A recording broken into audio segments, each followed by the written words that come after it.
रामकृष्ण हरी. तुमच्यासाठी सुंदर उपाय. जर तुम्ही अजून अशी माळ आणली नसेल तर ही अशी माळ आणा, एक कमलगठ्ठ्याची.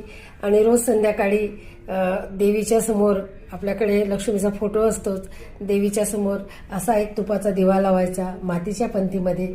आणि ही एक माळ रोज करायची. ओम महालक्ष्मीचे विद्महे विष्णू पत्नीचं धीमहि तन्नो लक्ष्मी प्रचोदयात, हा मंत्र करायचा.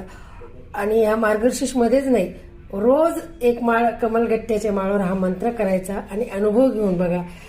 असं बरेच जण म्हणतात आमची लक्ष्मी बांधली गेली, आधी आमचं खूप चांगलं होतं आणि आता लक्ष्मी काय झाली, नजर लागली.